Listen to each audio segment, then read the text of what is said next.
En primer lugar, estoy muy contento de estar acá porque, entre colegas, sobre todo porque yo trabajé en ONCAE del 2003 al 2005 como consultor. Entonces tuve el placer de vivir aquí 3 años, entonces la verdad que lo siento todos como colegas, pasé unos años muy agradables en el país, muchísimas gracias y la verdad que siempre lo extraño y siempre es un placer para mí estar aquí en Tegucigalpa y en Honduras. Tengo muy buenos recuerdos y bueno, la verdad es que lo felicito por todo lo que se ha avanzado a lo largo de todos estos años. ¿Okay? Lo otro que quería mencionar es lo siguiente, cuando nos presentamos, yo dije que yo tenía 11 años en el Banco Interamericano, pero digamos que en compras públicas tengo alrededor de 27, 28 años tal vez. Creo que hay tal vez 1 o 2 personas que me ganen, posiblemente una solamente, que el colega pues Efraín. Lo otro que quería mencionar era lo siguiente, solo por curiosidad. ¿Cuántos de aquí son abogados? Bueno, somos menos, me parece bien. ¿Ingenieros? Estupendo, vamos avanzando, creo. Quiero decir, o sea, les voy a contar ahorita porque economistas, periodistas, por ejemplo, administradores, porque, muy bien, gracias. Bueno, aquí lo primero que quería mencionar es, cuando me tocaba a mí hablar de adquisiciones, normalmente casi la gran mayoría eran abogados. Eso no es ni bueno ni malo. Por la rectoría, de alguna manera, siempre estaba muy pendiente de la norma. El solo hecho que tengamos más ingenieros, haya más, digamos, diversidad en ese sentido, y además de señoras, de mujeres, ayuda definitivamente. ¿Okay? Que desde el punto de vista, tal vez, no diría legal,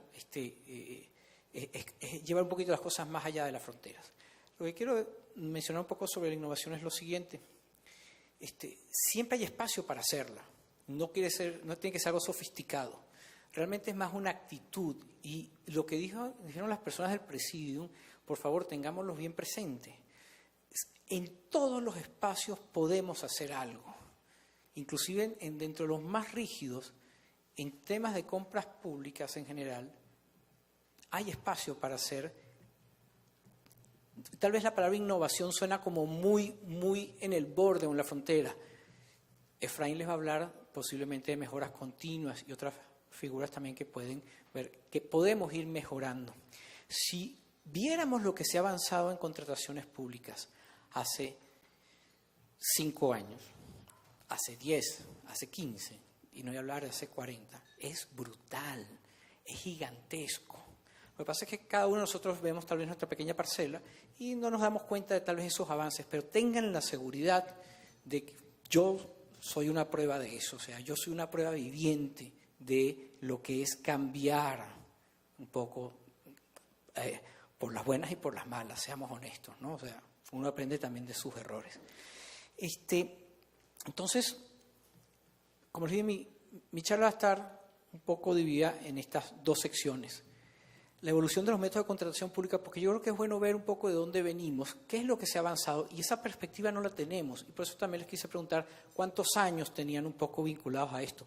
Tenemos personas que tienen desde 6 meses hasta casi 40, y van a tener más de 40 sin duda alguna. Entonces, lo otro es que el tema de compras públicas, esta diversidad de profesiones lo que nos hace ver es que es un oficio que no se aprende, digamos, yendo a la universidad o ese tipo de cosas. Se está en este momento tal vez generando un espacio digamos, académico, que ya tiene unos años ahí, pero sigue siendo un oficio. Se aprende haciendo, no hay otra forma de hacerlo.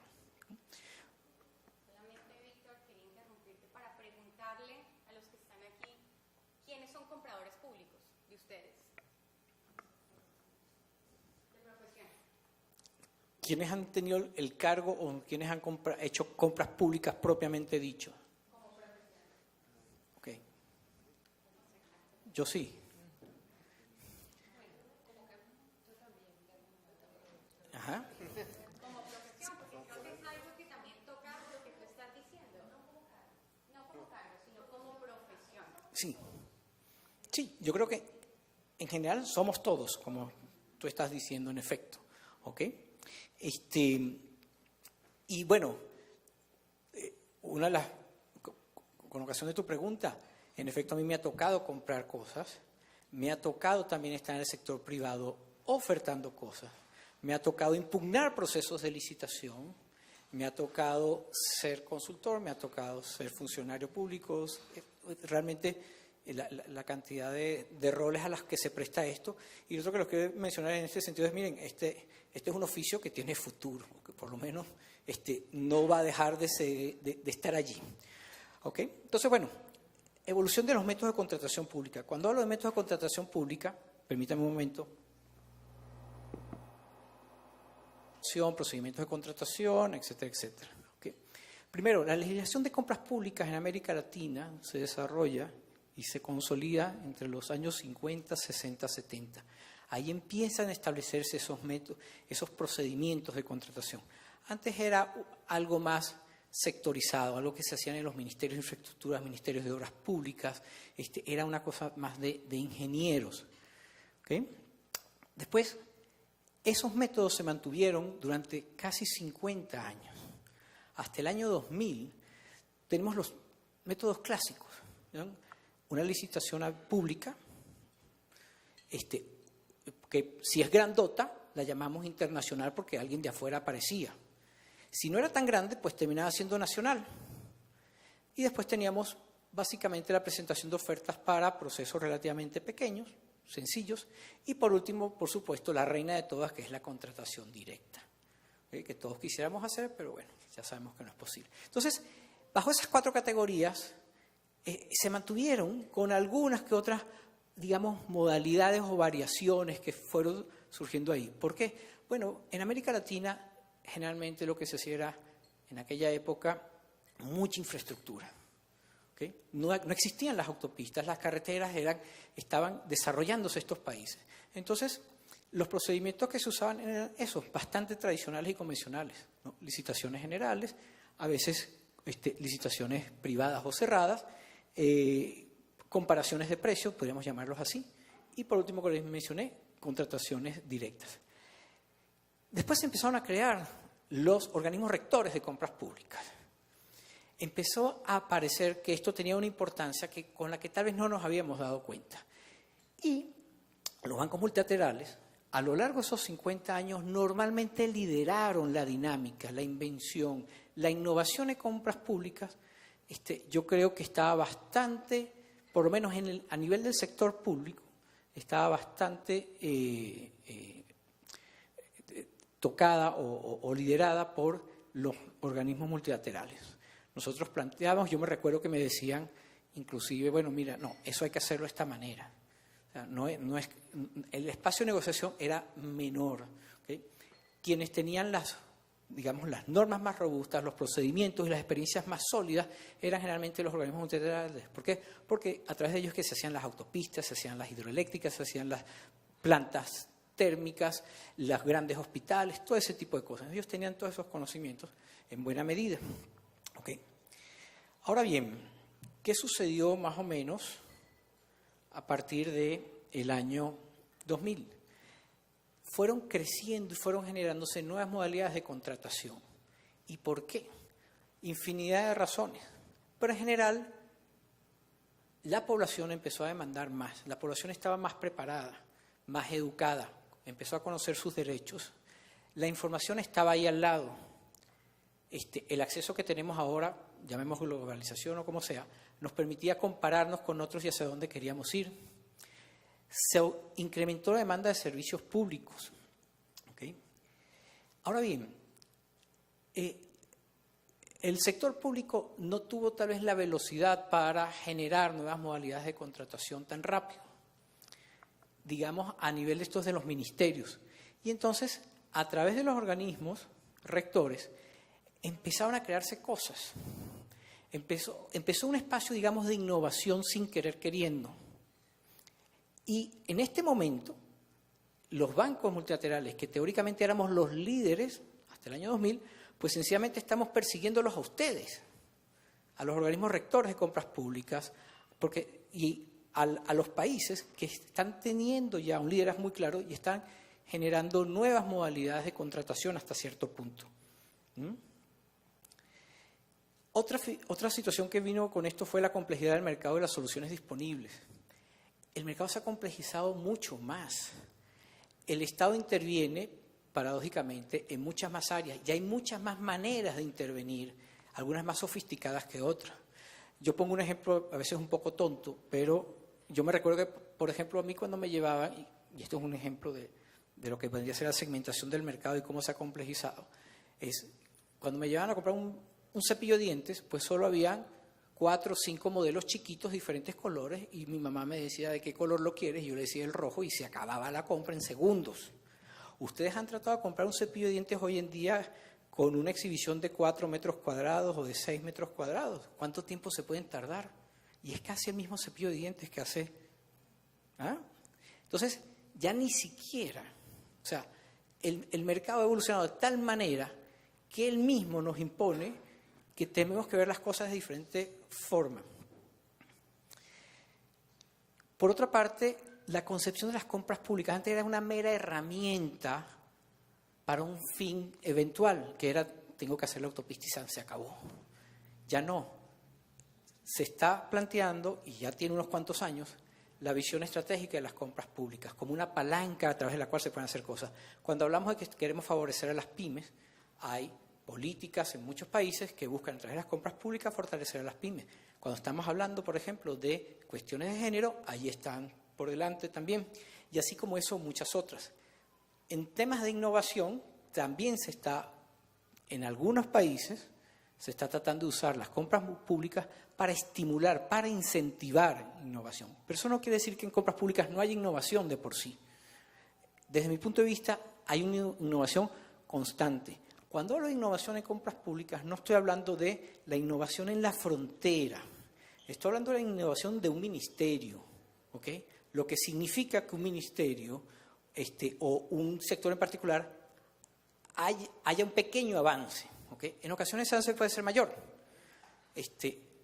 Como les digo, no estamos hablando de cosas súper complejas, ni mucho menos. Estamos hablando de pequeños pasos.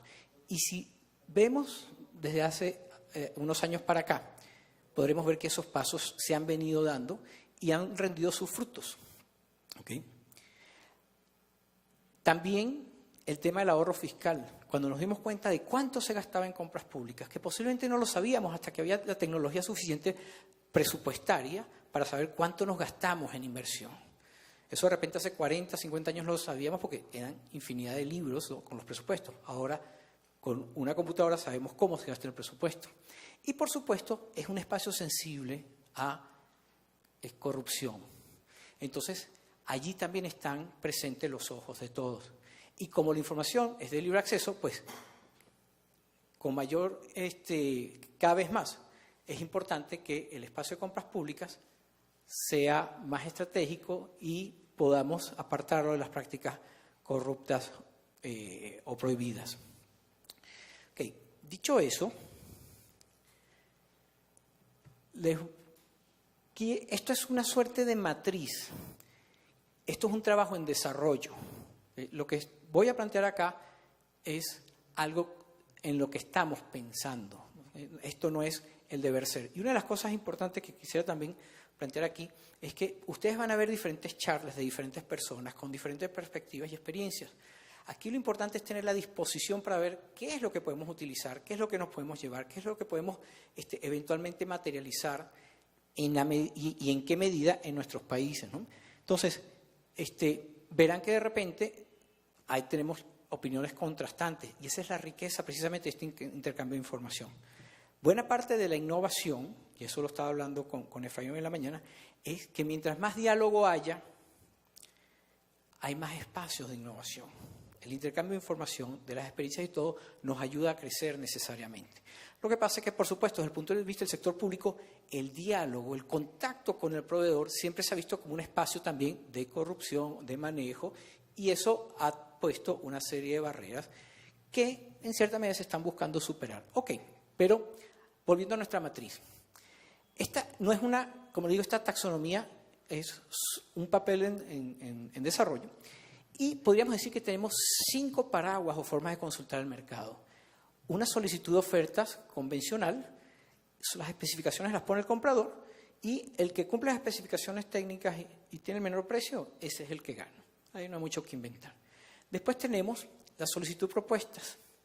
Aquí ya hay un espacio, digamos, de mayor incertidumbre. Si quieren podemos ver esto de muy poco, sin incertidumbre, aquí con algo de incertidumbre. Esto sería un poco el mayor nivel de incertidumbre. Aquí tenemos espacio donde puede haber una licitación con preselección o precalificación, porque me interesa filtrar quién es quién hasta cierto punto. Aquí no filtro a nadie. Se deja a los oferentes plantear alternativas. En este caso no es que me voy a sentar con ellos a hablar qué es lo que van a hacer, sino sencillamente digo, ok, yo quiero esto. No obstante, estoy dispuesto a oír otras opciones y pónganmelas sobre la mesa. Esto también se puede, digamos que esto está bastante más relacionado, puede estar un poquito más vinculado a la parte de consultoría. Se usa cuando la naturaleza de lo que se va a adquirir es complejo o a la medida y los aspectos técnicos son críticos. Y aquí, ¿qué es lo que tenemos? Una asimetría de conocimientos. Sabemos que el otro sabe mucho más que nosotros. Y entonces yo digo, bueno, déjame nutrirme de alguna manera que me proponga alguna forma diferente tal vez de hacer esto. Y por eso le doy la posibilidad de la alternativa. Ahora, cuando entro en la parte de solicitud de soluciones ya cambian, digamos, las palabras. Y aquí tenemos espacios de negociación que puede haber también preselección o precalificación, no importa. Pero aquí lo importante es que haya un diálogo. ¿Okay? No es posible definir la solución técnica. Y aquí, en este diálogo, se construye la solución. Y eso es un poco de los procedimientos que vamos a ver un poco más adelante de otros expositores. La solicitud de cotizaciones es también bastante cerrada y sabemos exactamente lo que queremos. Nivel de incertidumbre mínimo, unas cuestiones bastante estándares. Y por último, ya lo que viene a ser una contratación directa. Son, digamos, las 5 grandes categorías en las que podemos decir, bueno, los 5 canales o las 5 vías en las cuales podemos colocar la compra pública en general. Ahora bien, ¿qué métodos de adquisición se generan a partir de ahí? Porque no estoy hablando de métodos de adquisición allá, estoy hablando solo cómo atacar la situación. Y esto nuevamente es otra matriz, en la cual yo puedo tener una solicitud de ofertas con competencia abierta o limitada, y así le puedo ir poniendo, quitando cosas. Licitación en una etapa, licitación en 2 etapas. Puede ser también subasta inversa aquí, por ejemplo. Solicitud de propuestas. Hay un espacio más de negociación. ¿Okay?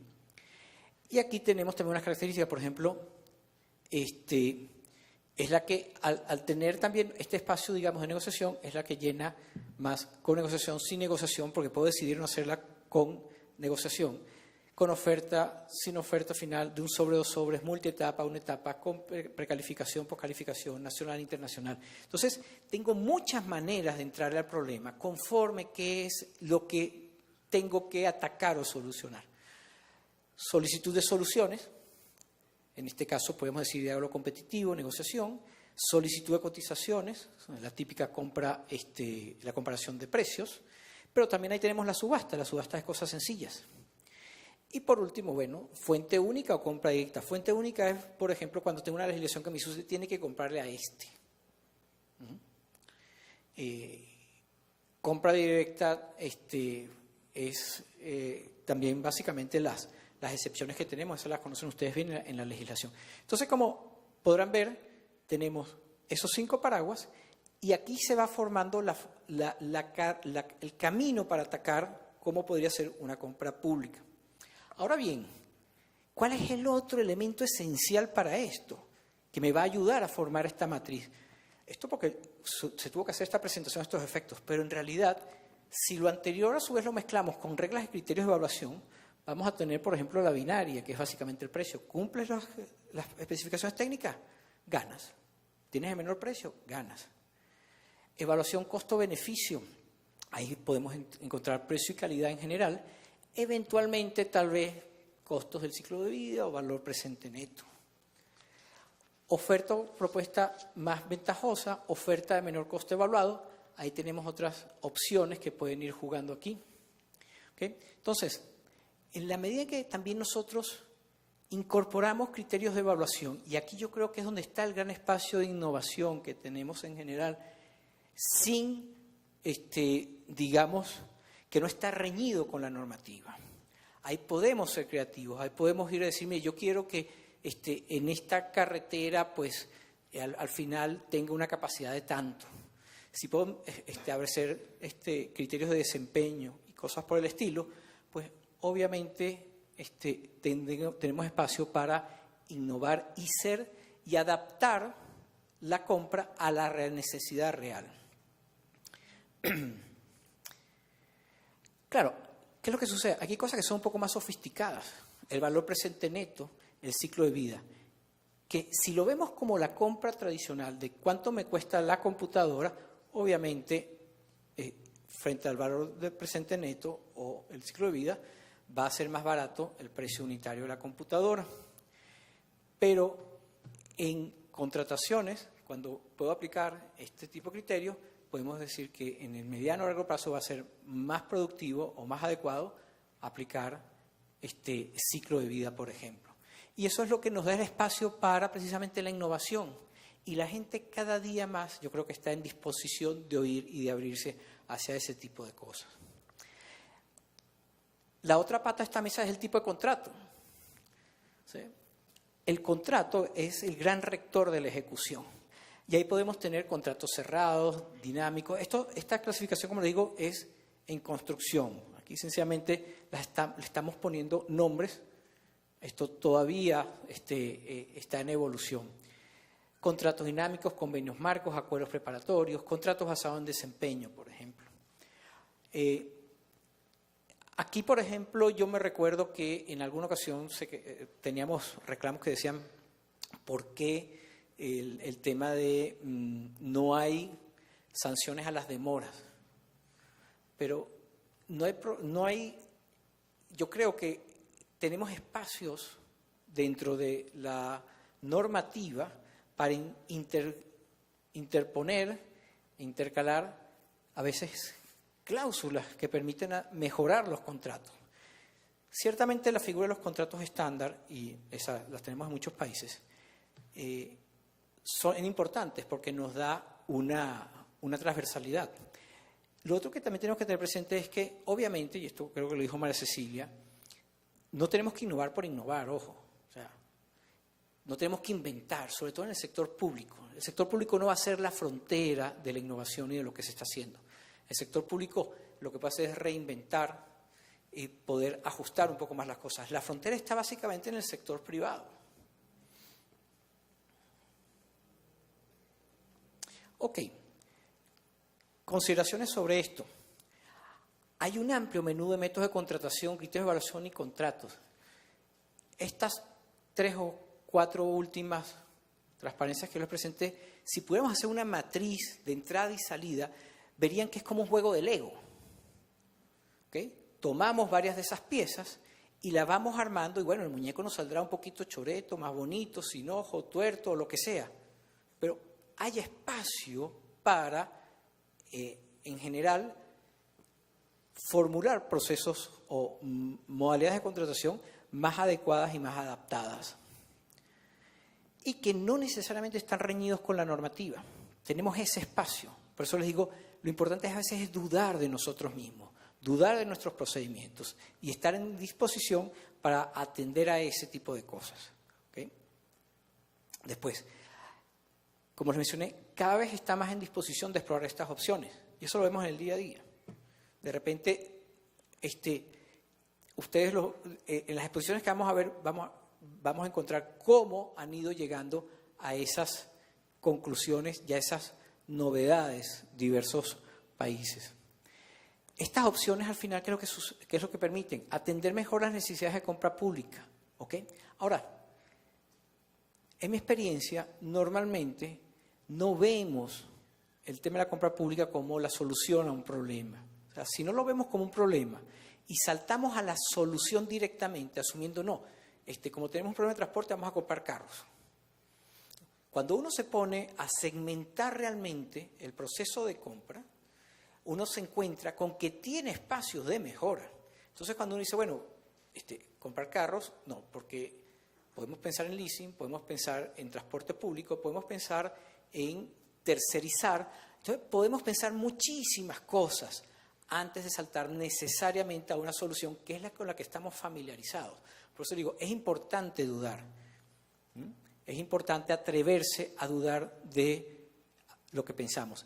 Y como especialistas de adquisiciones, por lo menos en mi caso, yo creo que el mayor aporte que suelo hacer no es dar respuesta a cosas, es hacer preguntas. Y les pregunto, mira, ¿dónde vas a usar eso? ¿Cuánta gente lo va a usar? ¿Va a ser para trabajo pesado o para trabajo liviano? ¿Va a ser a 4.000 metros de altura o a nivel del mar? Y así. Entonces, empiezas a crearle dudas a las personas. Por ejemplo, ¿va a estar en condiciones de inseguridad? ¿Se lo pueden robar o no? ¿Necesitas que eso esté fijo en alguna parte o es algo que tienes que, lo puedes dejar sobre todo porque no se lo va a llevar nadie? Por ejemplo, eso me pasó en temas de salud. Estábamos equipando una cantidad de puestos de salud en un país y entonces me dicen, no, mire, es que los tensiómetros, ustedes se acuerdan de los tensiómetros esos de perita tradicionales, me dicen, no, es que no lo podemos hacer así porque se los van a robar. No pueden quedar sueltos porque se los llevan. Y bueno, entonces, ¿qué hacemos? Entonces yo digo, bueno, entonces lo ponemos fijo en la pared. No, el tensiómetro es un aparato de diagnóstico donde nosotros no podemos arrastrar a una persona herida sangrando hasta la pared. Es el aparato el que tiene que ir al herido. Entonces, bueno, ¿qué hacemos? Entonces, bueno, ahí lo que se hizo en aquella época, estoy hablando hace 25 años, se pidieron que los tensiómetros vinieran en un pedestal rodante y listo. Entonces se compraron una cantidad de tensiómetros en un pedestal rodante para las situaciones de emergencia y otro, sí, en los casos que habían clínicas con habitaciones. Y así se evitó que se los robaran. Comprando, me recuerdo, instrumental de dentista. Teníamos unas ofertas francesas donde el instrumental era de una belleza porque estaba hecho de unos colores extraordinarios. Y entonces me dicen las personas del ministerio, no, eso no lo podemos, no se puede aceptar esa oferta. O sea, mejor no, porque se lo van a robar, es demasiado bonito. Es por lo bonito que se lo van a llevar o va a desaparecer. Llama demasiado la atención. Entonces, fíjense lo importante que es el diálogo con el que compra, con el que conoce el funcionamiento. ¿Okay? Bueno, por eso les digo que es importante ver el tema hacia dónde va la compra, no saltar a la solución de una vez o utilizar un método convencional. Retemos lo que sabemos. Porque todos creemos saber que por tener una computadora sabemos comprar computadoras o que por tener carros sabemos comprar carros y resulta que no es así. ¿Okay? Bueno, esa es la primera parte sobre el avance, digamos, en las contrataciones. Permítame, ¿qué hora es? Ok, perfecto. Gracias. Ahora, desde el punto de vista de la innovación, ya yo me adelanté un poco, ya se ha hablado aquí un poquito sobre eso. A ver, yo no soy un experto en innovación, yo no les voy a decir cómo innovar, porque creo que todos innovamos eventualmente y estamos expuestos a eso. Y como digo, es un tema de disposición. También, esta no es una presentación de procedimientos. Voy a dar un ejemplo de, digamos, la innovación como compra pública, como política pública en España, ¿ok? Pero en general los espacios de innovación, los retos para innovación y los desafíos, y que posiblemente varios de los colegas van a compartir también en su oportunidad, ¿ok? Entonces, es encontrar nuevas y mejores maneras de hacer las cosas. Básicamente eso. Es una solución a la necesidad, no es centrarse en un producto específico. Es ver cómo llegamos a algo que necesitamos. Por ejemplo, en las contrataciones por desempeño. El Departamento de Defensa de los Estados Unidos hace años se dio cuenta que ellos, por ejemplo, la limpieza de los grandes edificios de defensa, ellos establecían la cantidad de personas de limpieza que tenían que estar allí presentes, cada cuánto tiempo tenían que pasar y qué tanto material tenían que utilizar. Entonces, claro, las empresas que se lo ganaban decían, bueno, yo necesito 500 personas, tantos litros de esto, tienen que estar cada cierto tiempo, y tiene que pasar cada 2 o 3 o 4 horas por los baños y no sé cuánto por los pasillos. Y los fines de semana tienen que hacer tales cosas. Entonces, te daban la pauta de qué es lo que había que hacer. Alguien se dijo, bueno, pero yo soy experto limpiando edificios de 4.000 metros cuadrados. O sea, yo sé lo que significa más o menos estar limpio, pero entonces dijeron, ¿y por qué no les preguntamos a esta gente qué es lo que necesitamos? Y entonces los señores le dijeron, no, mira, la verdad es que tú estás invirtiendo una cantidad de horas hombre y de tiempo que nos estás pidiendo que no necesitamos. ¿Okay?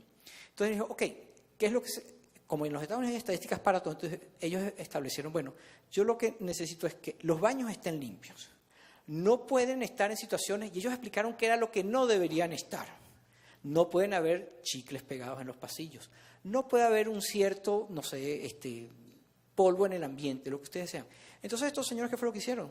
Bajaron los costos de una manera brutal. Porque los expertos que saben qué es lo que se necesita realmente para limpiar, sabían su oficio y propusieron eso. Igual, con el tema de plazas y parques. Ellos mandaban que tenían que podar cada cierto tiempo, tenían que pasar la máquina por el pasto no sé cuántas veces al mes y todo este tipo de cosas. Lo que hicieron fue, ok, ¿qué es lo que a mí me interesa? A mí lo que me interesa es que el pasto no crezca más allá de cierto nivel. Que tú la podes, le eches obviamente un raticida no, pero que tú uses un elemento, sea mecánico, sea de otra naturaleza, para que no exceda 10, 15 centímetros el pasto, pues yo con eso estoy bien. Que en los árboles no hayan sencillamente ramas secas que puedan dañar a las personas. Que haya una cierta superficie que no esté cubierta de hojas hasta cierto punto. Entonces, nuevamente, cuando se ponen este tipo de cosas por desempeño o por resultado, los proveedores pueden proponer situaciones creativas. Ahora, en este sentido, la innovación, ¿cuál es el espacio? Yo, como les mencioné, el espacio siempre está allí. Un reto completamente nuevo es el espacio ideal para innovación. Todo lo que significó la conquista del espacio, nadie sabía nada, tenía muy poca información sobre eso. El nivel de incertidumbre era brutal. Y el ejemplo que les quisiera poner con esto es el traje de los astronautas. Resulta que se hizo una licitación. Bueno, la NASA realmente sí hace compra, digamos, pública de innovación desde hace muchos años. ¿Okay? De ahí han salido materiales, han salido tecnologías, procedimientos, lo que ustedes se quieran imaginar. Entonces, el traje espacial era una cosa, como estamos pensando, bastante sofisticada. Imagínense todo lo que tenía que resistir para el hombre que estaba acá, se supone que iba a caminar a la luna y todo eso. Y todos daban por sentado que quien iba a ganar esa licitación eran las grandes empresas de tecnología o de armamento. Y resulta que lo ganó una empresa que se llamaba Playtex. Playtex es una empresa de lencería femenina. ¿Ok? Y ellos diseñaron un traje que permitía, porque claro, imagínense ustedes la visión que puede tener una persona que está vinculada al Departamento de Defensa, este tipo de cosas, o a, digamos, sí, empresas de tecnología más convencionales. Los trajes que habían, los prototipos que presentaron, eran cosas que casi no se podían mover los astronautas, que pesaban una barbaridad. En cambio aquí tenían la experiencia para con unas fibras poder coserlas de cierta manera que se ganaron la licitación para el traje de los astronautas. Ahora, como era una firma de lencería femenina, la NASA les pidió que por favor cambiaran el nombre o quisieran otra porque no les gustaba que apareciera que los astronautas estaban usando cosas marca Playtex. Entonces la cambiaron por ILI, que era International Lawyer algo. ¿Ok? Una combinación entre lo conocido y lo desconocido. Un balance entre lo seguro y lo inseguro. Por ejemplo, un puente o un túnel, como dijo Efraín. Ahí tenemos una cantidad de condiciones en las que podemos decir, ok, yo estoy más o menos seguro que puedo ir por este camino. Pero otro espacio en el cual no tengo seguridad. Y por último, tenemos ya como una política pública para estimular la creación y desarrollo de un ambiente de innovación impulsado. ¿Okay? Esto es algo que se está haciendo ahora actualmente y se está buscando apoyar la demanda, a través de la demanda del sector público, apoyar la innovación. Si no me equivoco, la exposición de Chile nos va a hablar un poco sobre eso. Entonces, como digo, siempre hay espacio para innovación. Obviamente, siempre hay espacio, pero a veces tenemos restricciones. Las restricciones son normalmente el tiempo y el dinero. Por eso es que también necesitamos estar cada vez más capacitados. ¿Para qué? Para que, por ejemplo, cuando vayamos a hablar de un valor presente neto, necesitamos una persona que sepa de eso y cómo transmitir esa información y cómo venderla y convencer a los demás de que esa es la manera de enfocar una compra en particular. ¿Okay?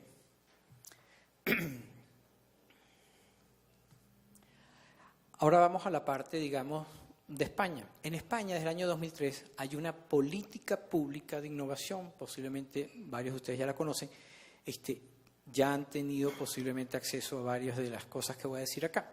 Y ellos lo han dividido en dos situaciones, la compra pública precomercial y la compra pública de tecnología innovadora. De hecho, desde el año 2014 también la Unión Europea tiene una asociación de innovación, una asociación de empresas para innovación. Es una figura también particular que ya están incorporando los países. Ustedes saben cuando la Unión Europea aprueba algo, pues tienen un plazo los países para ser transpuestos. Esa es la palabra que ellos señalan. Ahora bien, ¿cuál es la definición? Estamos hablando básicamente del procedimiento en España, ¿okay? ¿Y cómo lo concibieron los españoles? Es un procedimiento administrativo de contratación en el cual se licita por especificidades funcionales, nuevamente por desempeño, para bienes que no existen en el mercado y para el cual es necesario desarrollar actividades de investigación, desarrollo e innovación. ¿Okay? Aquí estamos hablando de, como les digo, necesariamente tiene que haber un espacio de innovación y no existe en el mercado. Y esto está liderado no por las autoridades de compras públicas, sino por autoridades de innovación y de investigación. ¿Cuáles son los objetivos desde el punto de vista de los españoles? Mejorar los servicios públicos incorporando bienes o servicios innovadores. Ya vamos a ver algunos ejemplos sobre eso. Fomentar la innovación en general y empresarial en particular. Apoyarse en esa palanca que es las compras públicas para que también haya espacio para mejorar la parte de innovación. Impulsar la internacionalización de innovación empleando el mercado público local como cliente de referencia. Eso es uno de los grandes beneficios y a todos los que se han obtenido un contrato de compra pública de innovación, en general, esto les ha salido muy bien y ellos han considerado que les ha permitido dar el paso hacia la internacionalización y crecer. Ahora bien, en España, como les dije, tenemos dos figuras. La compra pública precomercial. La característica de esta compra es que está fuera del sistema tradicional de compras públicas. Es una legislación especial, ad hoc. No es la legislación de compras de contratación pública ni de licitaciones tradicionales. Y consiste básicamente en la creación de una nueva tecnología. ¿Y qué es lo que hacen ellos? Buscan soluciones a demandas futuras en las cuales no hay una solución en el mercado en ese momento. Aquí es importantísimo el diálogo, la información. Tienen que saber, de alguna manera el Estado tiene que decir, mira, yo estoy pensando en esto, o creo que voy a necesitar esto en algún momento, y entonces ahí hay un espacio en el cual ya las empresas empiezan a pensar cómo atacar ese tipo de problemas, con unas expectativas que pueden haber, por ejemplo, desde el punto de vista del sector público. Necesariamente es una contratación de servicios de investigación y desarrollo, no es un contrato convencional. O sea, es un contrato de servicios muy particular, a veces más sofisticado y complejo de lo que nos solemos pensar. Es íntegramente remunerada por el contratante. ¿Sí? En este sentido, no es que se le va a dar un subsidio, no. Se le paga a precios de mercado el esfuerzo de lo que ha hecho. Y ahí vamos a ver también hasta dónde llega ese pago. El comprador no se reserva los resultados para su propio uso en exclusiva. Es decir, yo como ministerio no digo, yo voy a ser dueño de eso. No. Él se reserva el derecho de uso eventualmente de ese producto o de esa innovación que se ha creado. ¿Qué es lo que no se considera? El comprador comparte con la empresa los riesgos y beneficios de la investigación y desarrollo, que realmente es el espacio donde las empresas, pues, es el más difícil de atravesar ese desierto, ¿no? Aquí es donde se caen muchas soluciones o posibles innovaciones que, de no contar a veces con esta compartición de riesgos, no tienen éxito. Ahora, ¿qué es lo que no es compra pública precomercial? Las actividades de desarrollo o viabilidad comercial para producción o suministro a gran escala de cosas que ya existen, o de soluciones eventuales, o mejoras a soluciones que ya existen. Aquí los españoles están realmente apuntando, no, yo quiero que sea realmente algo nuevo, algo que con una creación tecnológica. ¿Okay? Tampoco incluye recuperar gastos de investigación y desarrollo ya realizados. Entonces, ellos tienen bastante claro el panorama y realmente les ha funcionado bastante bien en esa situación. Fíjense una paradoja, eso lo voy a desarrollar un poquito más adelante, pero esto fue en el 2003. En la época de la crisis de España, que fue hace 1 o 2 años, pero los últimos tal vez 6, 7, 8 años han habido una crisis económica seria en el país, aquí es cuando este programa tuvo el mayor impacto, porque las situaciones de crisis generan inventiva, creatividad. O sea, no hay una situación de mayor inventiva y creatividad que la sobrevivencia, por ejemplo. ¿Okay? O de, digamos, una situación de guerra. Este gráfico lo deben haber visto porque es el tradicional que colocan para explicar un poco la figura en España, de la compra pública precomercial. Como digo, hasta acá es la compra pública precomercial. Después vendría el contrato público propiamente dicho y una licitación, un proceso de licitación tradicional. Pero antes tenemos que hay una demanda, un intercambio en la demanda de las necesidades que hay y de las soluciones que se quieren, concebir de manera conjunta hasta cierto punto. Hay una fase primero de exploración de soluciones. Se hace una convocatoria y entonces se aparecen X cantidad de empresas. Estos papeles de trabajo, estas soluciones eventuales, estas prefactibilidades técnicamente tal vez no es el nombre, pero pasan un rasero y las que pasan esa evaluación intermedia pasan a la fase de prototipos. Y entonces se le pide a las empresas, ok, yo quiero que tú produzcas esta cosa que tú me estás proponiendo. Que le hagas un banco de pruebas y que la produzca, que la hagas y la vamos a probar en la realidad, a ver cómo funciona. Y de allí se pasa a la parte del desarrollo para analizar la viabilidad, ya viabilidad económica, la viabilidad técnica y todo este tipo de asuntos. Entonces, les pongo un ejemplo. El sistema de salud inglés, en su oportunidad, hace una buena cantidad de años, estaba tratando de comprar sillas para donar sangre. Y eso que parece algo sencillo, pues no era tan sencillo. Entonces, empezaron a preguntarse qué era lo que requerían y llamaron a la licitación. Y ninguna de las sillas consideraban que cumplían con lo que ellos esperaban. Entonces empezaron a hablar con las personas, y en este caso eran enfermeras, que son las personas que atienden a los donantes de sangre. ¿Cómo funcionaba eso? Y entonces empezaron a proponer algunas soluciones eventuales a eso. Y se inició un proceso de exploración de soluciones, se hicieron unos prototipos, se probaron durante meses en el campo con gente realmente donando sangre, ¿no? Bajo una serie de condiciones. Y se hicieron prototipos de varias empresas. Y al final se escogieron un par de prototipos y se hizo una licitación y el gobierno inglés, en este caso sí, no sé si la parte de si se reservó algo de los derechos intelectuales o no. ¿Okay? Ahora, ¿cuáles son las consideraciones prácticas de este tipo de proceso en particular, de la compra pública precomercial? Ya se los mencioné, no es una ayuda, no es un subsidio, debe ser remunerado y reconocido propiamente. Se remunera a cada empresa que obtiene una valoración positiva en la fase. No es que solo a los que llegan al final, los que cruzan la tercera fase, no.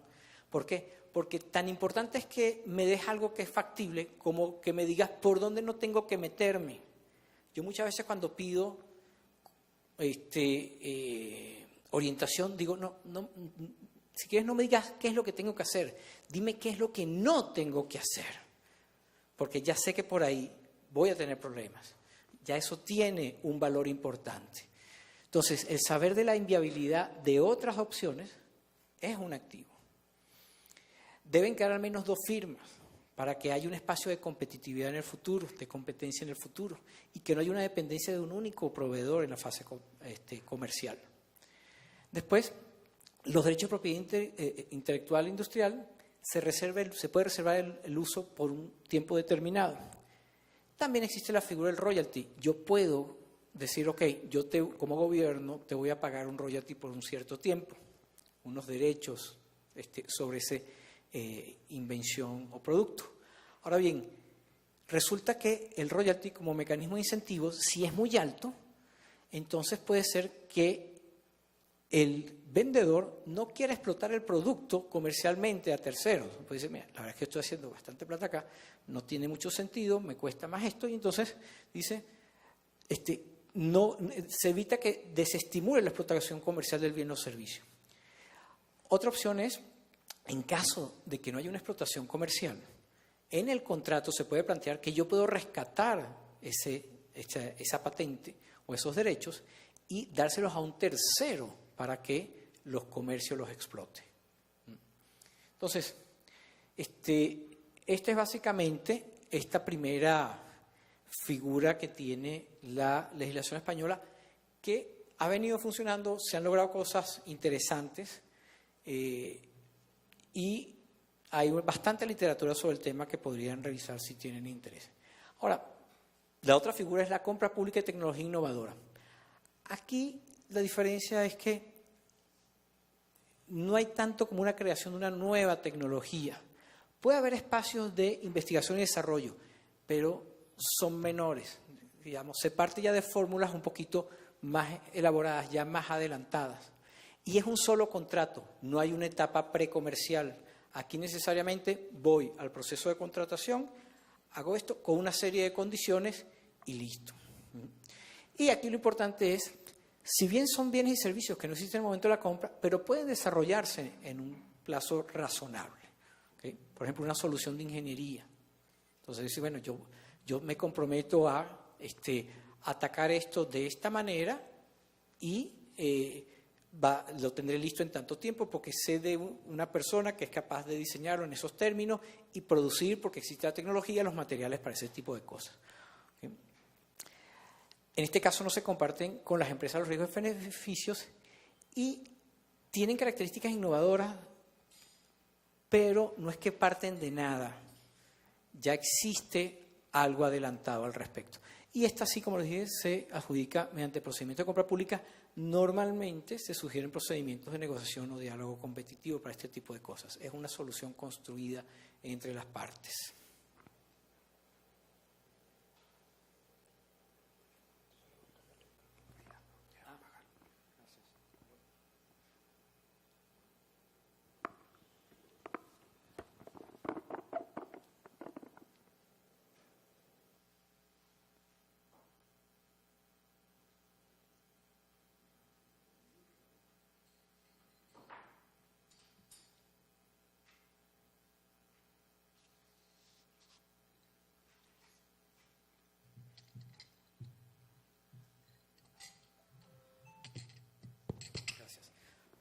Aprovechando un poco el apoyo del señor acá, ¿alguna pregunta o duda? Por favor, siéntanse cómodos para cualquier momento interrumpirme. Sí, el colega de Chile. Si tienes el micrófono, por favor.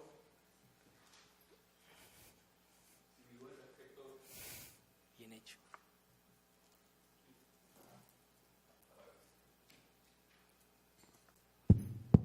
Ahí sí. Mi duda es respecto a la compra precomercial. La parte que no me queda muy clara es cómo o en qué se trata el compartir el riesgo en esta fase. O sea, porque entiendo que al final de cuentas es como un embudo de distintas empresas que van pasando por fase, terminando por un prototipo final validado y luego de eso pasaría a la contratación normal. Pero en esta etapa precomercial, cuando mencionas que hay un compartir el riesgo entre la institución pública y me imagino que los proveedores o los potenciales proveedores, ¿en qué se traduce? Mira, desde mi perspectiva, creo que se traduce básicamente en el reconocimiento de la remuneración que hay. Porque de otra manera, claro, tú no estás allí creando con ellos necesariamente. Entonces, el compartir el riesgo asume que inventar algo, si lo haces por tu cuenta, pues es un alburo. Aquí el compartir el riesgo es: yo te reconozco a precios de mercado, a precios razonables, esta aventura a la cual te estoy invitando. Porque tienes razón, desde el punto de vista técnico, es que yo me voy a poner al lado de hacer ese tipo de cosas. Entonces, esa es un poco la concepción un poco de compartir el riesgo. De repente, tal vez, el enfoque allí no queda tan claro, pero yo pensaría que esa es el enfoque. Ok. ¿Cuáles son las prácticas que pueden impulsar la innovación? Esto es una encuesta que se hicieron a firmas y van de mayor a menor. Primero, solicitud de soluciones innovadoras en las licitaciones, en las contrataciones. Es obvio. Si yo dejo espacio a que la gente quiera crear algo, pues por supuesto se va a animar a pensar un poquito más allá, como dicen, pensar fuera de la caja. Eso es importante. Ahora, después les voy a poner un ejemplo sobre esto.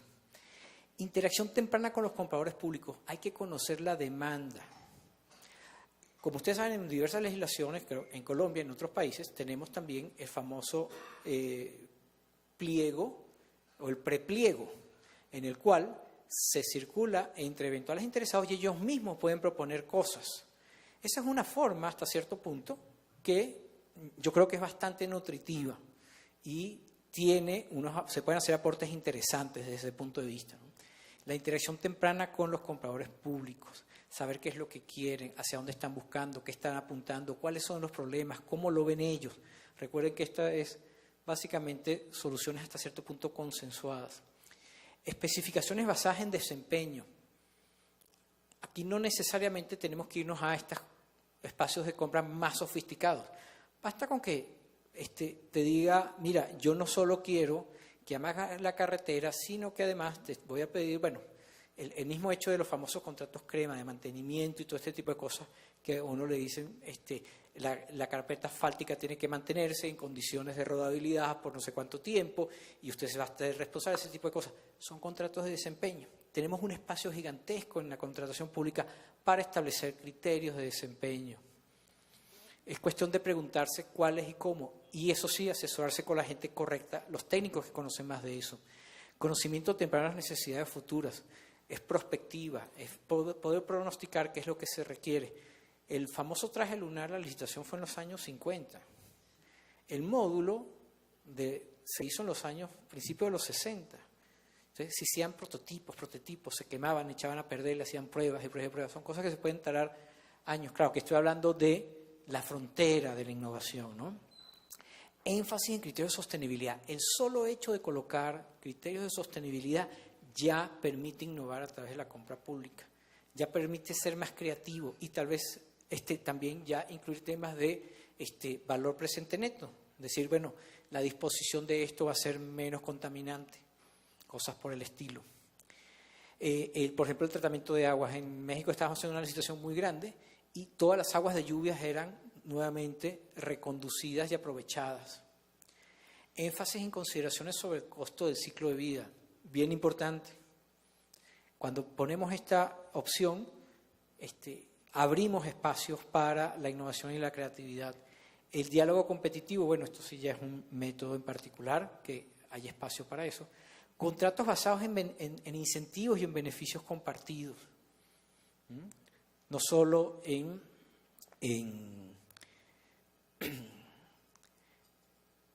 interacciones tempranas o en soluciones innovadoras. Yo te puedo premiar, por ejemplo, yo recuerdo que, por ejemplo, yo soy venezolano. En Venezuela le daban un premio de una buena cantidad de millones de dólares cuando estaban haciendo represas hidroeléctricas. ¿Por qué? Porque en nuestros países tenemos solo la temporada de lluvias y la temporada de sequía. Entonces, cuando se desvía el río, se hace la represa. Eso se hace en la época de sequía para que sea más fácil desviar el río, y en la época de lluvia se empieza a llenar el vaso. Entonces, eso solo se puede romper, volver el río a su curso original, normalmente en una vez al año, o sea, en una oportunidad en el año, en cierto tiempo, y se fija un año para eso. Si la empresa logra que hacer eso un año antes, le dan un premio gigantesco, porque eso significa que vas a tener electricidad un año antes para servir a la población durante mucho más tiempo. Ahora, si la empresa tarda 1, 2 o 3 años después, la obra necesariamente se va a extender 2 o 3 años. Y entonces ahí empiezan también los castigos. Negociación de ofertas y la competencia abierta. Entonces, estos son básicamente algunas prácticas que le impulsan, y como le digo, no necesariamente estamos hablando de que tenemos que hacer cosas nuevas, ni sofisticadas, ni tecnológicas, ni súper complejas.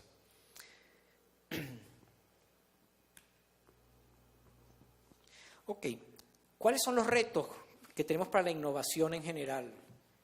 Bueno, el énfasis en el precio, por supuesto. Ese es nuestro gran, digamos, yo creo que hay 2 limitantes, que son precio y tiempo. Y tratar de transmitírselo a la gente la conveniencia de que, en ocasiones, vale la pena intentarlo, ¿ok? Claro, en ocasiones no vale la pena intentarlo, hay que ser honestos. Ustedes verán también que este desarrollo de la innovación no está precisamente, digamos, en nuestros países, está en los países donde hay más recursos para eso, para invertir en eso. Las falencias de nuestros países y los presupuestos de los que disponemos para este tipo de cosas, obviamente no son menores. Pero eso no quiere decir, como les digo, que no haya espacio para hacerlo. Lo otro que también ayuda, bueno, aquí estoy hablando básicamente de retos, pero otro que también ayuda son los sectores. Los sectores de ingeniería son propensos a eso. Los sectores de energía también son propensos a la innovación. Énfasis en el precio, poca comunicación con los compradores del sector público y sus demandas. Esa famosa interacción es muy importante para poder identificar espacios de innovación. La restricción de ofertas o de enfoques alternativos. Si yo te digo lo que tienes que hacer, hermano, eso es lo que tienes que hacer y listo. ¿Y por qué? Bueno, porque eso aquí siempre se ha hecho así. Como a mí, a veces funciona, no, es que eso siempre se ha hecho así aquí. Mire, yo tengo 30 años acá y aquí siempre lo hemos hecho así. Entonces uno dice, bueno, está bien, me faltó esa fotocopia, por ejemplo. ¿Okay? La aversión al riesgo de los compradores públicos es absolutamente legítima. Yo he estado allí, lo he sufrido, ¿okay? Es normal y corriente, es parte de nuestro ADN. Los que hemos comprado en el sector público tenemos miedo, ¿okay? Porque podemos ir presos y cantidad de otras cosas. Básicamente, ir presos o tener que gastar una cantidad de dinero defendiéndonos. Especificaciones rígidas y muy detalladas. Claro, esto depende de lo que se trate. Si yo estoy comprando tóner, pues bueno, la especificación tendrá que ser rígida. Si estoy comprando papel, la especificación podrá ser rígida. Si estoy comprando tal vez otras cosas, donde puedo abrir el espacio para especificaciones, es interesante ver qué se puede proponer allí. La débil capacidad de los compradores públicos, institucionalmente y también de capacidades, como les digo, para esto tenemos que tener más conocimientos, prepararnos mejor para atacar y poder ser más innovadores. Como digo, uno le tiene miedo a la incertidumbre. Esa aversión al riesgo no solo viene institucional, viene también porque uno no sabe con qué se va a conseguir. A lo desconocido uno en general le tiene miedo o aversión. Pobre gestión de riesgo, es un poco todo esto. Contratos no suficientemente grandes. Los contratos que son pequeños, pues obviamente no hay espacio para innovación o para generar soluciones. En general, poca demanda por soluciones innovadoras y la gestión inadecuada de la propiedad industrial. No, tú inventaste algo, pero es mío. Yo todavía no tengo noticias de ninguna comercialización que haya hecho un gobierno que sea mejor que la que hace el sector privado. La verdad, no tengo noticias de eso. Así que eso no es una buena práctica definitivamente. Bueno, algunas de las razones para impulsar, esto ya lo hemos hablado un poco, estimular la inversión privada, innovación, puede ser más efectivo que otros instrumentos, permite a las empresas atraer capital de riesgo. Cuando se sabe que yo tengo el amparo del Estado, yo puedo buscar socios que se atrevan a esa aventura. Eso también puede ser una respuesta a la pregunta del colega de Chile. ¿Okay? No necesariamente, no solo la remuneración, sino cuando yo te digo, tengo un contrato para crear algo, yo puedo buscarme otros aliados que sean capaces también de compartir el riesgo y la aventura. Ok, los beneficios de la compra pública de innovación. Permite ahorros.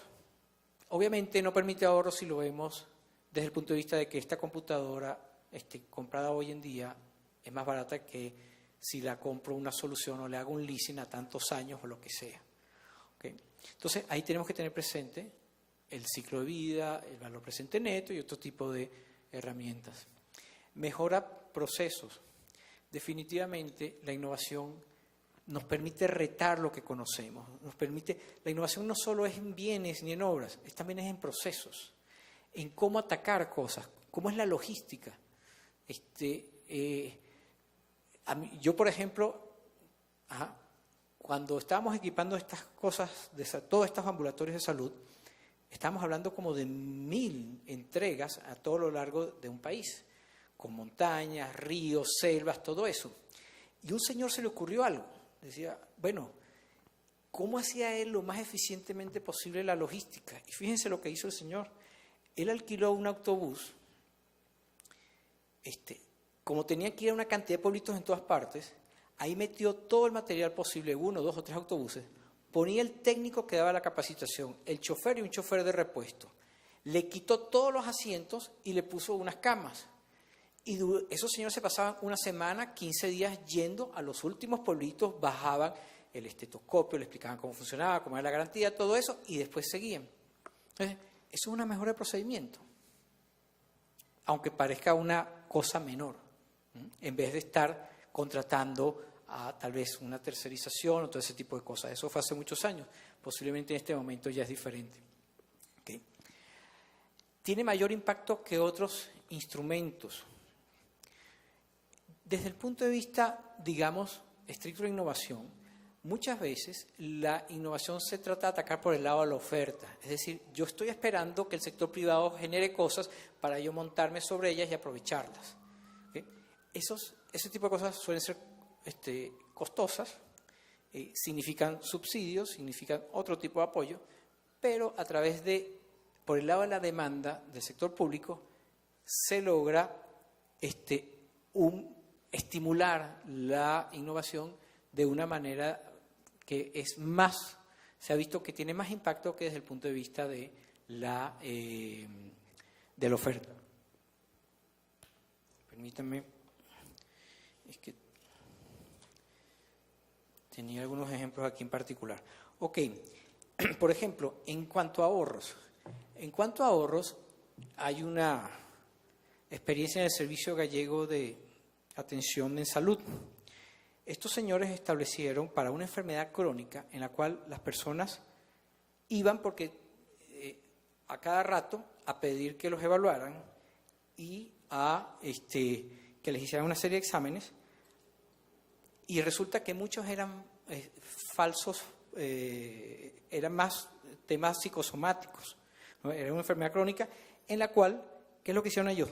Establecieron todo un protocolo en el cual estas personas se miden sus propias funciones y entonces se las mandan al servicio.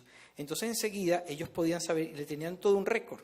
¿Qué significó eso? Eso significó que anualmente hubiera un ahorro de alrededor de 2.000 euros por persona. Y al final el Servicio de Salud sacó los números y dijo, mira, nos estamos ahorrando 13 millones de euros. Porque el solo hecho que estas personas se trasladen, lleguen, ocupen espacios ante situaciones, digamos, relativamente que no son realmente una emergencia médica, nos libera personal y no estamos atendiendo situaciones que no son realmente justificadas, ¿no?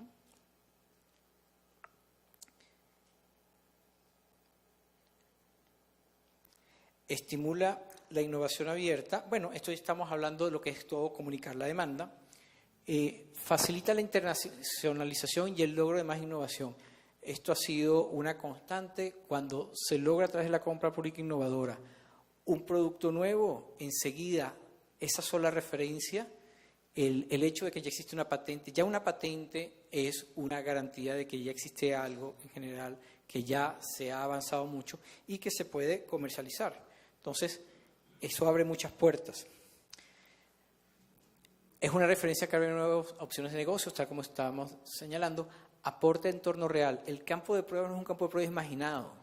Cuando se hacen los prototipos, se colocan en situaciones de estrés real. Entonces, eso ayuda mucho.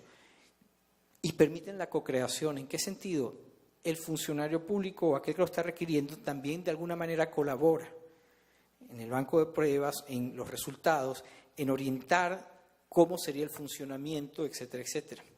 Comparte riesgos y beneficios, eso ya lo habíamos hablado. Mejora la prestación de los servicios públicos y desarrolla la cultura de la innovación en las entidades públicas. ¿Okay? Eso es algo importante, en la cual yo creo que nosotros debemos tratar de tenerlo siempre presente.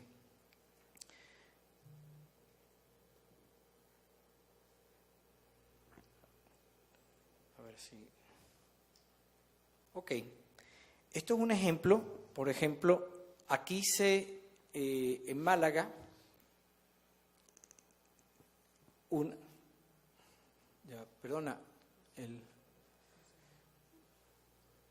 muchacho aquí que no se está proyectando.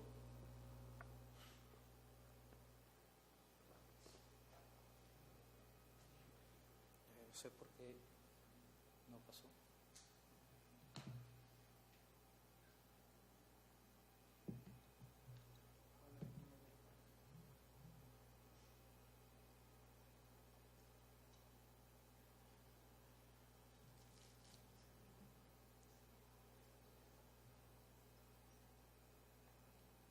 Ok, fíjense, esto es el puerto de Málaga, donde se hizo precisamente una dársena, un puerto, en el cual lo tradicional es colocar ropa primero, un manto, digamos, de tierra, y después eso todo se rellena de rocas. Aquí se le pidió a las empresas que generaran alguna solución innovadora. Y entonces, con la Universidad Politécnica de Valencia, ya tenían aparentemente un pequeño prototipo o tenían avanzado algo que que les permitía someterlo a pruebas, y se dieron cuenta que realmente es una estructura muy original, de hormigón, súper más resistente, que absorbe mucho mejor el oleaje y que dura mucho más. Y este es un poco como verán, es un cacharro bastante grande, ¿no? Otro ejemplo, por ejemplo, de que la innovación no tiene que ser sofisticada, es este. En una población en Dublín, en un municipio de Dublín, no sé, un ayuntamiento, tenían este problema con la basura. Y aparte de eso, se la pasaban recogiendo la basura, una cantidad de personas, con una cantidad de camiones disponibles para todo esto. Y ellos generaron o pidieron que se generara una solución que hiciera más eficiente la recogida de basura para evitar este tipo de cosas. Entonces, con unas celdas solares, este recolector de basura avisa cuando está a cierto nivel, y la logística de recoger la basura se hizo mucho más eficiente. Se hizo tan eficiente que se lograron ahorros casi del 50%, se necesitó casi la mitad de las personas, y la flota de camiones que se ocupaba de eso disminuyó como en un 70%. ¿Okay? No son cosas, digamos, como les digo, tan sofisticadas. Hay espacio para este tipo de asuntos.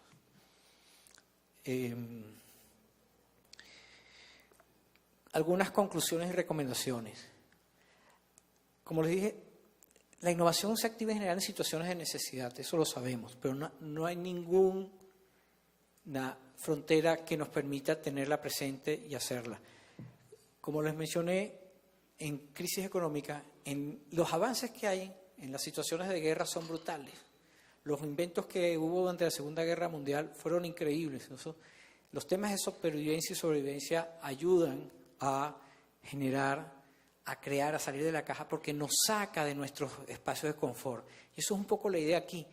Atrevernos un poquito a salir de nuestro espacio de confort, atrevernos a salir de la norma, esa rígida y verla, no, eso es así porque eso es lo que dice la ley. Yo dije eso durante años, no, eso es lo que dice la norma, eso es lo que dice la ley. Y me di cuenta que había espacios para insertarse allí.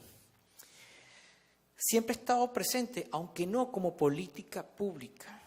La compra pública innovadora a veces la hacemos de manera inconsciente, a través de pequeñas herramientas, los criterios de evaluación, ver espacios de desempeño y ese tipo de cosas.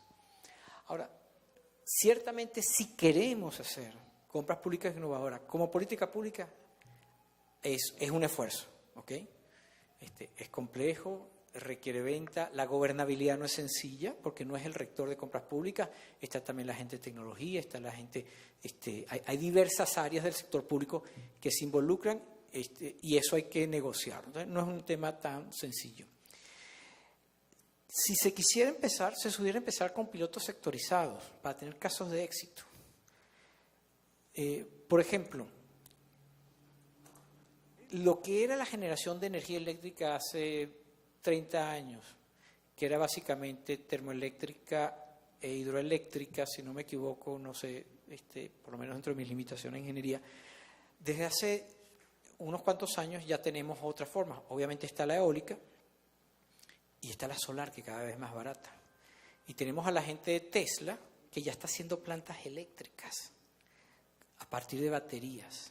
Entonces, ya el mismo sector nos dice a nosotros, ¿para qué vas a hacer una planta termoeléctrica o esto si puedes explorar otras opciones? Es más fácil lograr innovación en la medida de la autonomía del comprador. Yo creo que es así. En la medida que el comprador tenga un poco más de autonomía, puede ser capaz de pensar un poco más allá. ¿Por qué? Porque ciertamente estamos sometidos a restricciones normales y corrientes institucionales, legales, todo ese tipo de cosas. Siempre hay espacio para la innovación de las compras públicas. ¿Por qué? Porque nosotros no somos la última frontera. Podemos tener pequeños avances y cuando vemos el camino recorrido realmente es relevante, es importante. La innovación no está atada a procesos de compra complejos, costosos o a la tecnología. Estos ejemplos que he estado poniendo son bastante sencillos. Innovar no solo requiere disposición, sino conocimiento. Okay. Esa es una parte en la cual sí tenemos que trabajar duro. Innovar inclusive desde el punto de vista de modalidades de contratación, desde el punto de vista técnico propiamente dicho, desde el punto de vista hace que estemos más capacitados y que si es necesario vayamos y preguntemos y contratemos a la gente adecuada, por lo menos aunque sea como consultor, y que nos eche el cuento de, mira, ¿cómo es el mercado en este caso? ¿Qué cosas nuevas se están haciendo? ¿Quién está haciendo qué? En mi experiencia como comprador público, el dinero mejor invertido que yo he hecho en toda mi vida es cuando yo me busco la persona que sabe y que me orienta qué es, cómo debe hacerse la compra. O sea, para terminar, una pequeña anécdota. Con mis famosas compras de equipos médicos, yo estaba recién empezando en este negocio, en este oficio, y entonces me dan el listado de los equipos médicos que había que comprar. Son unas licitaciones muy grandes del Banco Mundial que se hacían en Venezuela. Y yo digo, bueno, me dice en el Banco Mundial que tengo que hacer la descripción de las especificaciones técnicas de descripción de los bienes que se querían comprar. Entonces, vuelvo con el tensiómetro. Voy donde los médicos, le pregunto al doctor, mire, tenemos que comprar tensiómetros. Y entonces, bueno, ¿usted me puede dar la descripción del tensiómetro o algo así? Entonces, bueno, un tensiómetro es un tensiómetro. Estoy hablando de los tensiómetros viejitos, esos de perita que subía. Entonces digo, sí, pero ¿y la descripción? Entonces me dice, bueno, pero es un tensiómetro. Me dice, bueno, pero ¿cómo lo describiría usted? Entonces, bueno, sube, baja. Entonces, claro, ya yo empecé a parecer como un imbécil y entonces ya digo, bueno, está bien. Y entonces ahí me di cuenta que es muy diferente el usuario al técnico. Entonces me busqué un ingeniero biomédico. Y el ingeniero biomédico me hizo la descripción de un tensiómetro mercurial de 300 milímetros de mercurio, ¿no? Que decía cosas como esta. tensiómetro mercurial de 300 milímetros de mercurio, con columna de mercurio hasta 360 milímetros de Hg, de al menos 5 milímetros de grosor, hecha de plástico o vidrio irrompible, con lectura factible con fluorescente o fácil de leer en la penumbra, brazos que conectan el tensiómetro con el depósito de mercurio deben ser de neopreno, elástico, con, ¿cómo se llaman estos? Los brazaletes para adultos, niño, infante y recién nacido, de velcro, de lona, de alta resistencia, lavable, resistible a álcalis, ácidos, etcétera, etcétera. Entonces, ese señor me dijo y eso solo estoy diciendo el 35% de las cosas que recuerdo que dijo el señor. Entonces, uno dice, caramba, hay que ver lo que uno aprende oyendo al que sabe realmente ese tipo de cosas, ¿no? Y así como eso, los estetoscopios, todo. Entonces, realmente, en mi experiencia, cuando tengan la oportunidad, duden, hagamos preguntas, porque eso nos va a dar espacios de innovación, pero aparte de eso, busquemos a la gente también que sabe. Ese es un dinero bien invertido. Yo con esto creo que termino. Está en la bibliografía y fuentes a las cuales quisieran acudir. Y muchas gracias por su tiempo. No sé, preguntas, comentarios. Aquí el colega me estaba mencionando una frase de Einstein que la va a ver, no, pero dila tú mismo. Bien. En los momentos de crisis, solo la imaginación es más importante que el conocimiento. Es así. La verdad, eso lo dijo Einstein. Por algo lo diría el señor Einstein, ¿no? No sé, comentario general, experiencia que quieran compartir.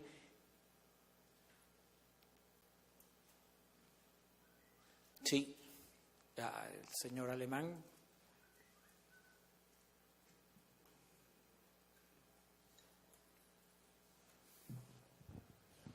Jorge, es una pregunta solamente para aclarar una duda. En la primera parte de la presentación, cuando hablabas de los tipos de contratos, adentrándome en lo que es convenio marco, que es a lo que yo me estoy dedicando, ahí se mencionaban un tipo de contrato cerrado, abierto, con segunda etapa y sin segunda etapa competitiva. ¿En qué difieren esos tipos? A ver, esos son solo ejemplos de modalidades. Sí. Realmente, sobre eso puede haber competitivo, no competitivo, bueno, competitivo casi siempre hay, ¿no? Y segunda etapa puede ser que se permitan tal vez mejoras. De hecho, aquí tenemos colegas de convenio marco, yo no soy experto en convenio marco, que pueden explicar un poco mejor, ¿no? Esa información la tomé de un colega que estaba haciendo, por eso dije, esto es un trabajo en curso, en desarrollo. Entonces, lo que le quiero decir es, hay opciones a partir del convenio marco en la cual usted puede generar los contratos que usted considere que son los más adecuados. Entonces, la idea es hasta dónde se atreve. Yo estoy seguro que hay colegas aquí que pueden sí, me darle gustaría mayor conocer porque por lo menos en nuestra legislación en cuanto a convenio marco se refiere, nosotros en los pliegos de cargos, nosotros lo hacemos es a través de renglones, o sea, lo que nosotros homologamos a través de, perdón, de los pliegos. Ajá. Lo hacemos a través de renglones de productos. O sea, lo que nosotros homologamos es el mismo producto en sí que queremos que las entidades públicas puedan comprar. Tengo entendido que hay otros países que lo que homologan es a las empresas que van a entrar dentro de un convenio marco. Es correcto. Sí. O sea, que esa es la diferencia, ¿verdad? Sí. Pero hay diferentes formas, porque hay diferentes formas de hacerlo. Usted puede tener una serie de empresas que dice, ok, estas proveen tales cosas. Y puede tener unos bienes también que dice, bueno, estos son los bienes que a mí me interesan. Pero si usted ve, cualquiera de los dos es restrictivo. Porque cuando usted tiene una cantidad de empresas, posiblemente haya otras empresas en el mercado que también pueden proveer eso. Y cuando usted tiene una cantidad de bienes, posiblemente haya otros bienes que también pueden hacer algo similar. Entonces, yo creo que es interesante mantener ese tipo de cuestiones abiertas, y de hecho es así, normalmente se mantienen abiertos para que nuevas empresas y nuevos equipos se vayan sumando a esa opción de hacer Sí, suministros. de hecho nuestra legislación no los permite, o sea claro. que en la vigencia de un convenio marco, básicamente son de 2 años con 1 año prorrogable. Durante ese lapso de tiempo puede que en el mercado hayan ingresado nuevos productos de ese convenio o nuevos proveedores, y si hay un criterio que nosotros tomamos en cuenta de que vale la pena incluirlo, pues se hace una segunda convocatoria para aumentar el abanico de ofertas en ese convenio. Correcto. Y la otra pregunta era también si nosotros al final de la jornada vamos a poder tener acceso a esas Sí, claro, presentaciones. por supuesto. Claro, sí, por supuesto. En la página ¿Ah, sí? de la... Perfecto. Sí, sí. Perfecto, muchas gracias. Sí. No sé. Efraín. ¿Puedo ayudar un poco? Por favor. Gracias.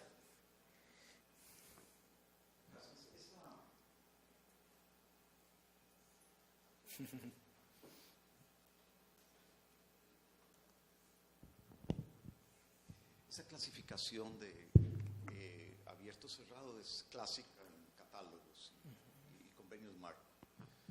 Uno cerrado es que hacen el proceso de licitación, ganan 3 y por la vida del contrato nadie puede entrar más. Un resultado abierto es que ganan los que tenían que ganar, múltiples ganadores, pero si hay alguien más que quiere suscribir los términos y condiciones del producto que está ofreciendo, bienvenido. Se firma un convenio marco también con él sin el proceso de licitación anterior. Ese es abierto, son muy raros, casi todos son cerrados. Ahora, una vez que se ha hecho el convenio marco, existe la posibilidad de una adquisición secundaria, que es la segunda parte de su pregunta, ¿no? ¿En qué consiste? Bueno, eso quiere decir que si hay varios proveedores dentro del convenio marco del mismo producto, imagínense fertilizante, las mismas especificaciones. Entonces el comprador final, el beneficiario final, hace un pequeño concurso de precios entre los suscriptores del convenio marco, en términos de la distribución, en términos de la proximidad, en términos de la asesoría técnica, alguna serie de beneficios adicionales al producto que está ahí. Entonces, esa segunda parte se llama adquisición secundaria, cuando el proveedor tiene opciones del mismo convenio marco. ¿A cuál le compro? Si no puede responder a esa pregunta, entonces él tiene la obligación de entrar en un proceso secundario. También es muy raro. Mucho más sencillo es comprarle a los que están inscritos ahí, pero en general los gobiernos no se preocupan de establecer la optimización final, obtener las mejores condiciones posibles de los que están ahí.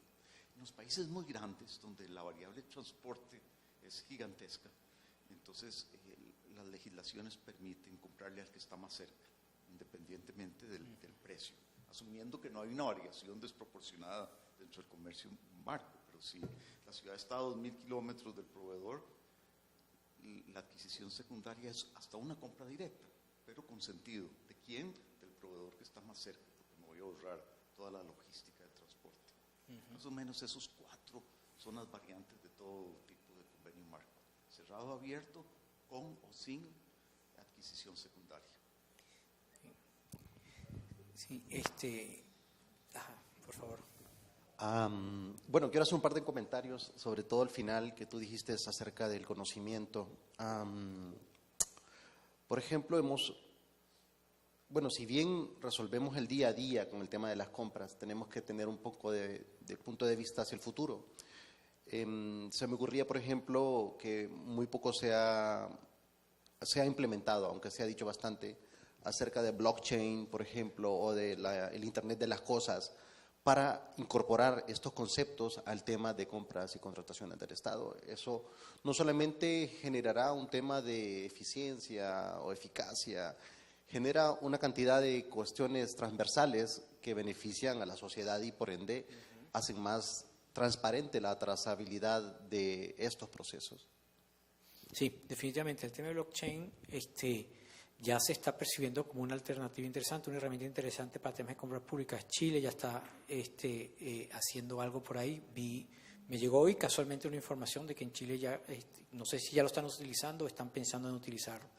Y sí, ya hay personas pensando, okay, ¿cómo hacemos esto con blockchain? ¿Cómo nos podemos apoyar en blockchain? Respecto de lo que mencionó Efraín, yo me recuerdo que en Italia hubo una situación, ellos hicieron una licitación gigantesca para pañales para la tercera edad, sí, básicamente, que el servicio, digamos, de salud público italiano, pues lo suministraba a la gente. Y entonces se lo ganó una sola empresa para toda Italia. Y entonces cuando fueron a ver la composición de la oferta de pañales de la tercera edad en ese país, se dieron cuenta que si le daban ese contrato a esa empresa, iban a acabar con toda una cantidad de pequeñas y medianas empresas que estaban en todas las ciudades y pueblos de Italia.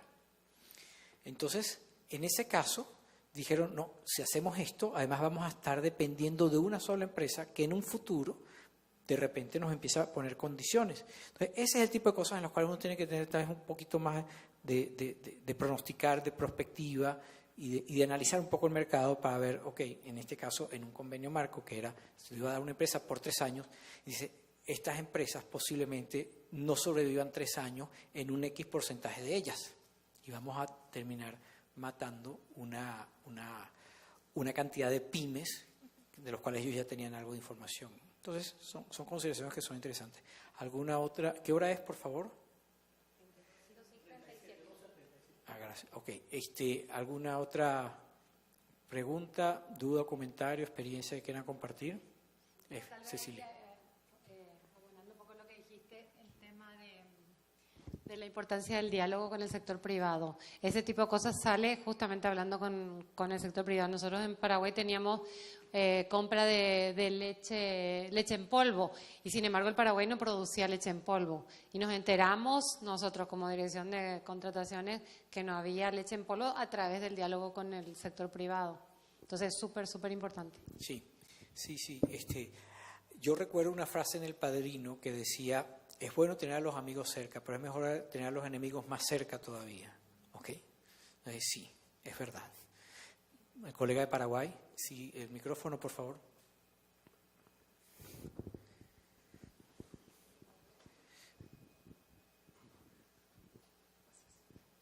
No, para complementar nomás en cuanto a la conversación con el sector privado, tenemos nosotros un espacio que le llamamos audiencia pública, ¿verdad? En la cual suena muy formal, ¿verdad? Pero en este tiempo básicamente es presentar ya un borrador de un pliego, ¿verdad? Luego eso vienen los oferentes, inclusive ciudadanía afectada por ese proceso, ¿verdad? Y se convierte en una especie de conversatorio, ¿verdad? No tan formal de las cuestiones técnicas, ¿verdad? Sino un conversatorio bueno. Creo que en estos últimos tiempos está ayudando muchísimo a los técnicos de las instituciones a que puedan reformular sus procesos, reorientar inclusive sus procesos a través de esa conversación, interacción temprana con los compradores públicos. Eso. Mire, eso es importantísimo. Yo también tengo experiencia en ese sentido y eso tiene además un beneficio adicional. Ellos se controlan ellos mismos. O sea, si no estamos hablando de un mercado que son solo 2 o 3, 2 o 3 son capaces de ponerse de acuerdo. A mí hace años me dijo un consultor, la cifra mágica son 5. 5 proveedores, es muy difícil que se pongan de acuerdo. O sea, habrá alguno que se irá con el cuchillo en los dientes a despanzurrar a los colegas y va a tirar los precios o verá qué hace. ¿Okay? Entonces, el número de 5, eso se me quedó con la mente. No sé si será verdad o no, pero sí me suena lógico. ¿Ah?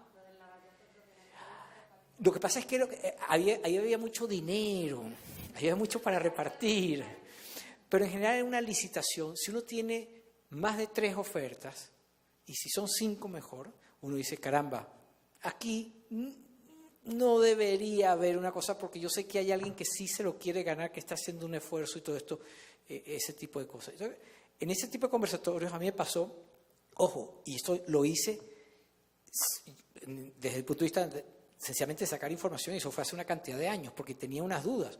Y entonces lo que noté es que teníamos unos proveedores que eran 5 o 6 empresas, y estábamos hablando de Philips, Siemens y General Electric y otras. Entonces eran equipos de rayos X, pero con energía solar para lugares en los cuales no había energía eléctrica. Y entonces empezaron a decir ellos las especificaciones técnicas, porque las especificaciones técnicas que nos habían dado, eso ya es otro cuento, estaban canalizadas a un proveedor en particular. Entonces lo que hicimos fue, en ese momento yo estaba en Naciones Unidas, y entonces nos dijeron, vamos a reunirlos, porque no recibimos un reclamo de uno, recibimos un reclamo como de 8 empresas, no, eso está canalizado. Entonces, si te lo dice uno, tú dices, bueno, usted quiere de repente esa otra, pero cuando ya empiezas a ver que son todos los que están interesados, dicen, no, aquí como que se hay algo, vamos a llamar a los señores. Y como eran Naciones Unidas, pues no éramos el gobierno propiamente dicho, pues nos atrevimos a reunirlo. Entonces lo que vimos fue, miren, primero lo que están pidiendo ahí es excesivo para lo que ustedes van a ver. ¿Por qué? Porque la tolerancia o el grado de la imagen que les están pidiendo ustedes en un lugar de difícil acceso, donde no hay electricidad, ese médico no lo va a poder tratar allí. Él lo que necesita es saber ese diagnóstico y dice, ok, ¿lo trato o lo reenvío? En consecuencia, ustedes no necesitan ese grado de imagenología. Y por otra parte nos dijeron, miren, estos equipos, cuando uno decía unas especificaciones, entonces el otro se le volteó y decía, sí, pero no puede ser solamente eso porque ese solo lo produces tú.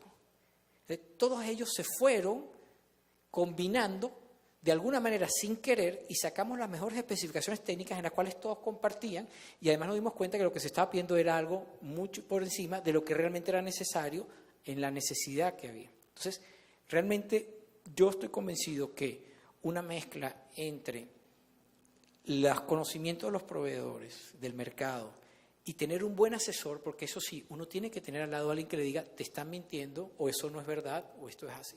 ¿No?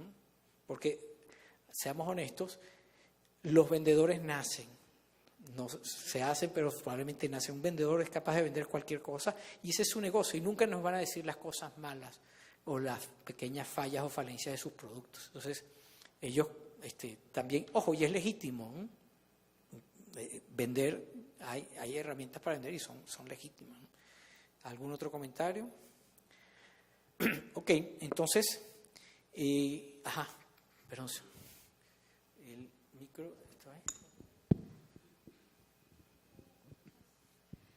ahí? Víctor, muchas gracias por la exposición. Ha sido bastante instructiva para nosotros.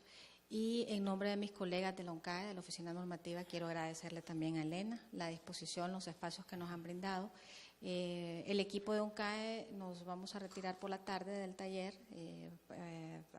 Tenemos que regresar a la oficina, la mayoría, y si se hace tarde podemos tener algunas complicaciones con el transporte, pero agradecemos mucho la invitación de la RIC, esperamos estar aquí con ustedes mañana, y también a nuestros colegas de las diferentes oficinas normativas de América Latina, agradecemos su presencia en el país y esperamos que ese taller continúe siendo igual de productivo como ha sido para nosotros la mañana. Gracias. Bueno, muchas gracias.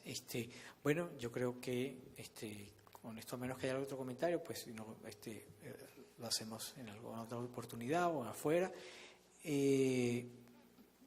Podemos retirarnos, creo que el almuerzo estaba a partir de las 2:30. Ok. Y como todavía no tenemos noticias del colega de Colombia. Parece que va a llegar. Ok, porque si no creo que el que seguía era el colega de Chile, entonces creo que no va a ser necesario cambiar el tercio, ¿no? En términos taurinos, pero bueno. Bueno, muchísimas gracias por la oportunidad de compartir estas experiencias y nos vemos a la 1:30 en la tarde. Perdón, sí, en la tarde le toca a Efraín. Van a ver que vamos a sacar muchísimo provecho de los conocimientos de este caballero.